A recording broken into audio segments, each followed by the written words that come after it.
In an instant, a long log-shaped object shot out of the water. Whoosh! What appeared before him was not a log. It was a huge snake as thick as a man. Whoa! Jinwoo quickly swung his sword at its head. Clang! Jinwoo looked shocked and amazed. Jinwoo barely avoided the snake's attack, his sword shattering upon impact. He spun around, shocked. The snake paused its charge, seemingly caught off guard.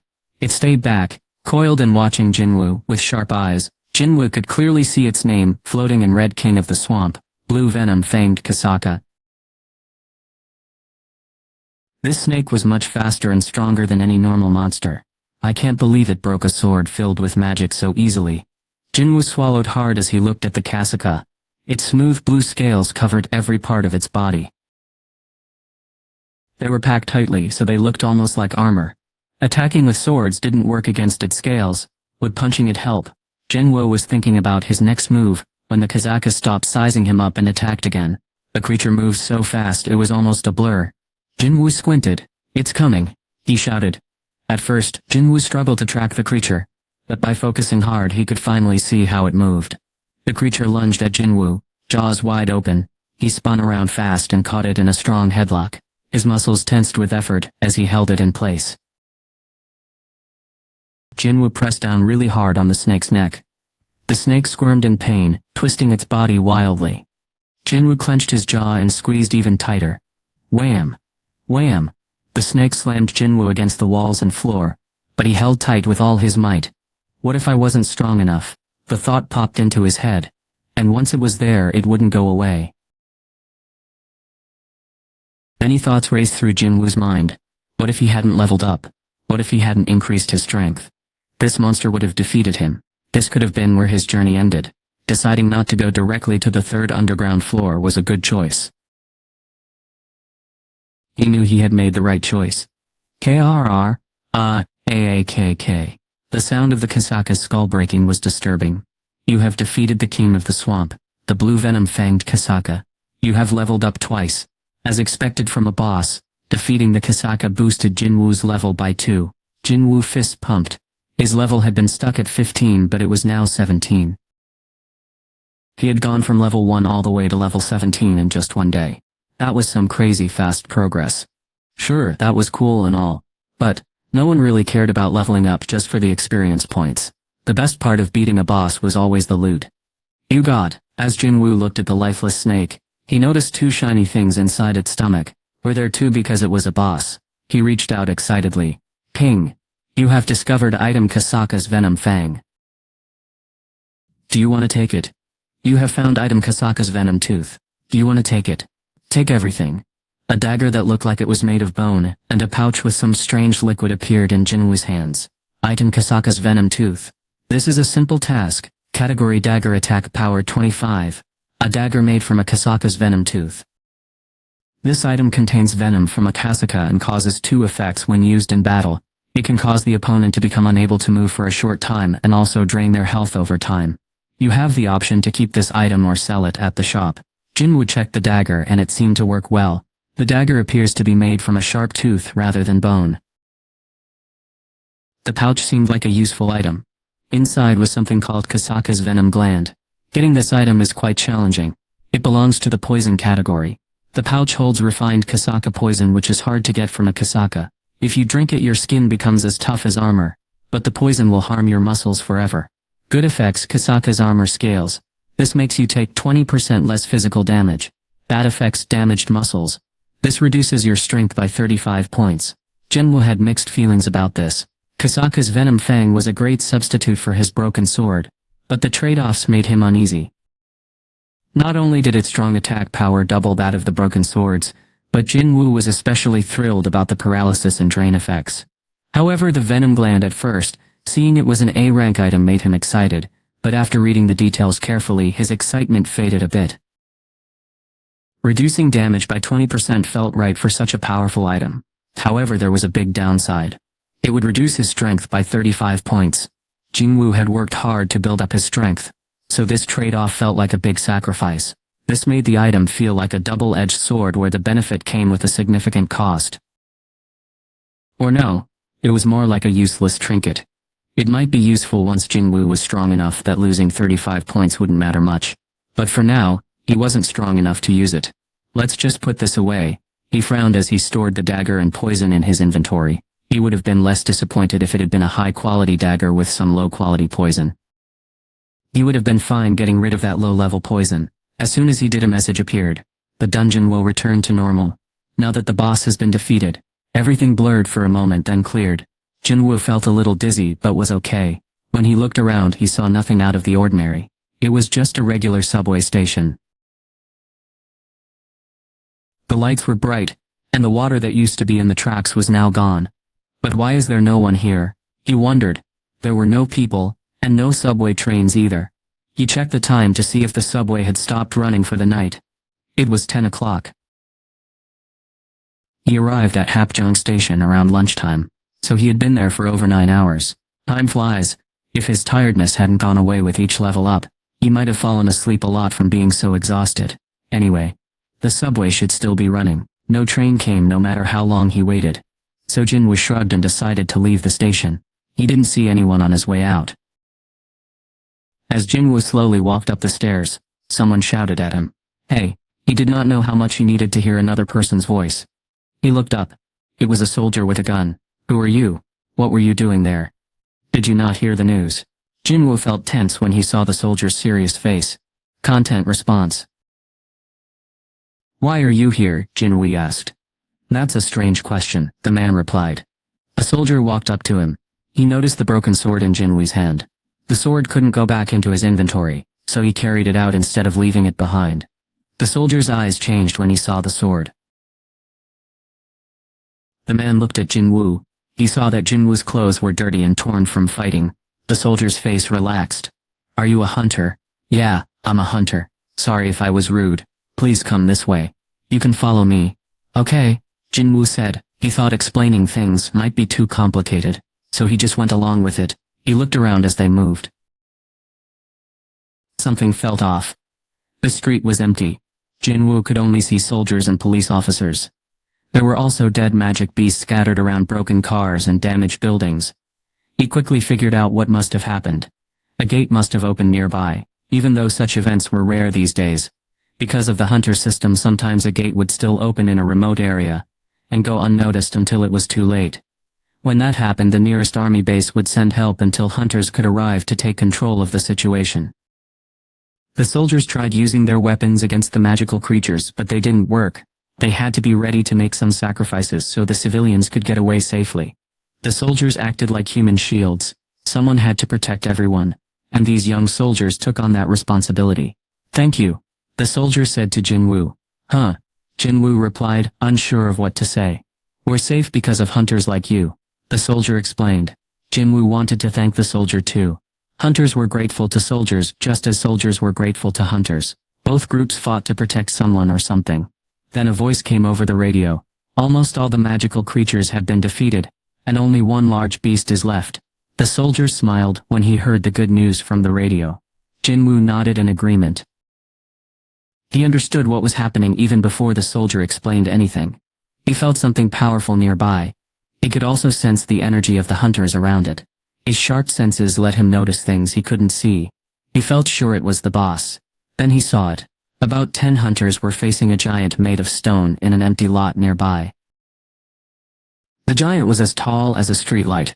It looked like a clay monster. Eek! The soldier cried and took a step back. Clearly this was his first time seeing such a creature because he froze when it appeared. Most people reacted the same way.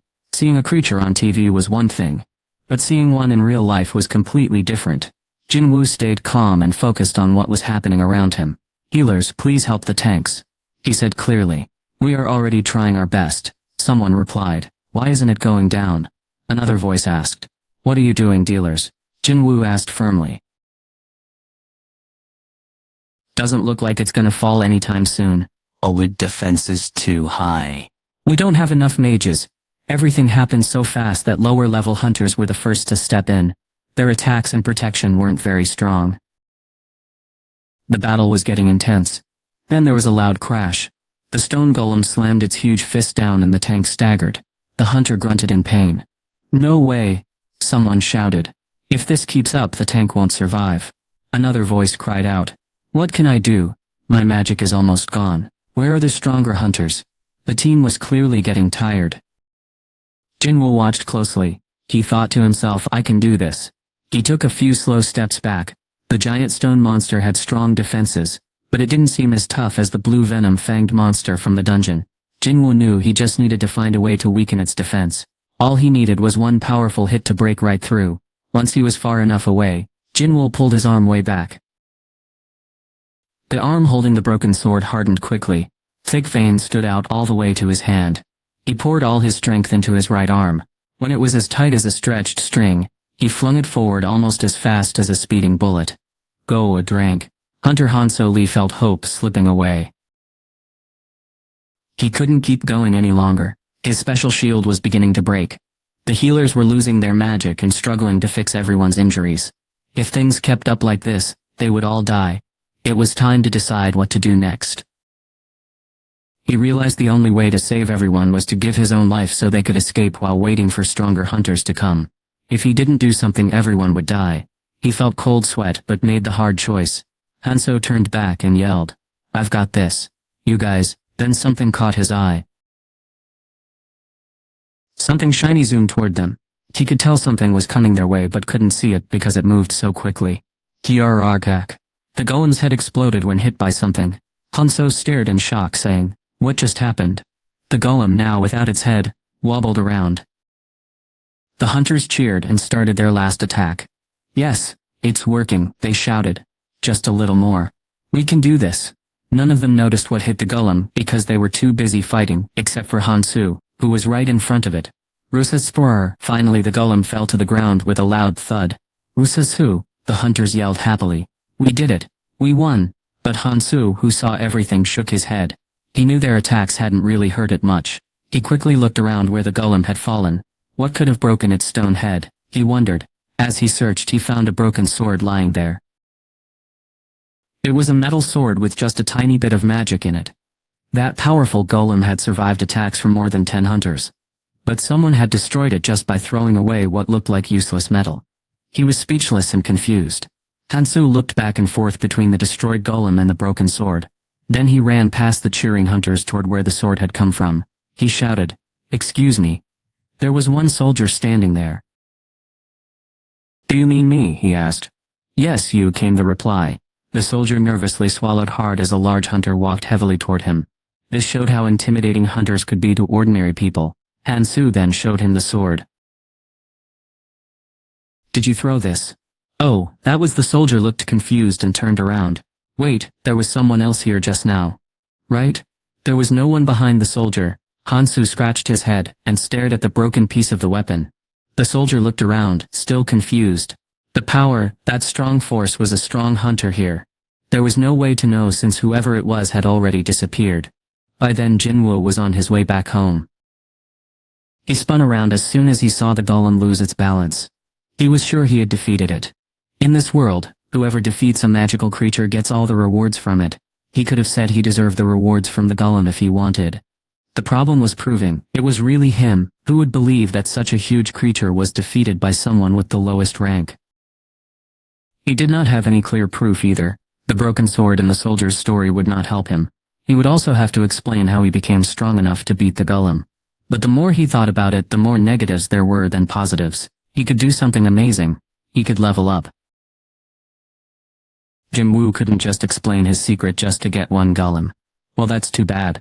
But I don't have a choice. It hadn't been a total loss though. In fact, he'd gotten something huge. He'd received a message the moment the golem fell. You have moved up a level. Thanks to the golem, his level had increased once more. I move up a level, even when I defeat a regular magic beast. This was great news. That was enough for him for now. Jinwoo's apartment was on the 9th floor of an old run-down building on the edge of town. He found his key and opened the door. It was dark inside. Gina's really trying her best. It seemed like his sister was still at the library. The food on the table had grown cold. His sister had prepared the meal. Their mom had been sick in the hospital for several years. A note on the table was written in his sister's cheerful handwriting. It said, "Please, don't forget to eat." I'll check if you finished everything. Even though she was busy with her studies, she'd gone out of her way to make him something, because he was getting out of the hospital. Jinwoo smiled gently and sat at the table, but he wanted to check something first before eating. His stats appeared in front of him. His name is Jinwoo Sung. He doesn't have a job right now. His HP is 2's 2020, and his fatigue level is 2. He is level 18, and has the title, Wolf Assassin. His MP is 300. Here are his stats. Strength is 48, stamina is 27, agility is 27, intelligence is 27, perception is 27. He doesn't have any ability points left to use. His skills include a passive skill that is unknown, but already maxed out, and willpower at level 1. His active skill is dash, at level 1. It had been a long day. After such a long day he had reached level 18. His strength was nearly at 50, and his other skills were much better too. He figured out how his agility and perception worked. He also got a special weapon that could make fighting easier and lots of gold, even though he wasn't sure how to use it yet. He didn't count the strange poison as part of his successes. Overall his adventure in the dungeon had gone very well. People who leave early in the morning usually try not to wake their families. Gina locked the door quietly, so she wouldn't disturb her brother who was sleeping deeply at that time of day. But when she turned around going to school, huh? Gina's head snapped up, surprised by the voice nearby. Jinwoo was jogging slowly toward her. He wore sweats and running shoes. His hood was pulled down low, like he had been out for a run. Gina's big eyes got even bigger. Wait. You were already up. Been up for a while. Watch out for traffic. Right. She watched, confused, as her brother went inside the apartment. He actually got up before me. Jinwoo was not lazy at all. In fact, Gina usually woke up really early for someone her age, so she was often the first in the family to start the day. She got the feeling that her brother's back seemed wider than before, but that didn't make sense. The human body isn't like a rubber band that can grow bigger or smaller in just a few days. I'm probably just imagining things. Gina shook her head as Jinwoo quickly gave her an umbrella. What's this for? Gina took the umbrella and looked up at the sky. It was very early in the morning and still dark outside, but the sky looked clear. It doesn't seem like it's gonna rain. Take it with you, but it's heavy. Take it anyway. It's a folding umbrella, so it's not that heavy. Don't be a baby. Slam. He closed the door on her. What the? So bossy. Gina gently kicked the door to show she didn't like it, but stuffed the umbrella in her bag and left. Wait, she thought about how tall her brother seemed. That was weird. He looked taller than before. Do men keep growing even in their 20s? No way, that didn't make sense. She shook her head again and hurried off to school. Click. Meanwhile Jinwoo locked the door and called up his inventory as he walked into the apartment. Storage. He had tried a few times and learned that it didn't matter what word he used. As long as he meant the right thing, it would work. It was the same when he wanted to check his messages. As long as the command word meant the inbox should open, it worked. He put the umbrella he got from today's mystery box into his digital storage. Another disappointment. Had been 4 days since he first entered the special in-game area. He always hoped to find another key for a special dungeon when he opened a surprise box. But it was hard to find and he still didn't have one. Well, that's how it was for now. He went to his bedroom and sat on the edge of his bed. He had an important choice to make today. His stats were as follows. Strength 48, stamina 27, agility 27, intelligence 27, perception 27. He had been saving up ability points for the past 4 days. He hadn't missed a single daily quest, and made sure to collect every reward, but he hadn't used any of the 12 available ability points yet. The problem was clear. It's too hard. He was really struggling with deciding how to use them. Should he focus on strength? A good stat. He would never regret putting points into it. Agility was also a good stat. It did not matter much against weak enemies, but was very important for stronger ones because speed made a big difference. Then there were stamina and perception. Stamina was better when it was higher and perception turned out to be more useful than expected. Intelligence, that was the tricky part. This was the one stat he didn't understand. Even though this stat had gone up a lot, he didn't feel any smarter than before. He wasn't any better at remembering things or doing math. This stat was likely about magic, but maybe he didn't need it right now. That still left 4 things: strength, agility, stamina, and perception. It was still hard to decide. Removing one choice hadn't helped. He wasn't sure what to do. Strength and agility went well together, but doing lots of damage didn't matter if you couldn't hit anything. On the other hand, hitting a target did not matter if he could not cause enough damage. He thought of strength and agility as a team. It would be smart to make his agility as strong as his strength. For now, he did not need to focus on stamina as much. Agility and stamina didn't go well together. When he boosted his agility, there was less chance he'd get hurt. But stamina was helpful only when he had to take a lot of hits. He couldn't ignore stamina, but it didn't seem smart to boost both at the same time. So he decided which was more important. Jingwoo focused on 3 main skills: agility, perception, and stamina. He had already put a lot into his strength, so he decided to focus less on stamina. Since he wanted to improve his agility next, it made sense to boost his perception instead of stamina for now. He started by adding 2 points to his strength. Strength 50, stamina 27, agility 27, intelligence 27, perception 27 available ability points 10. His goal was to get his strength up to 50 first.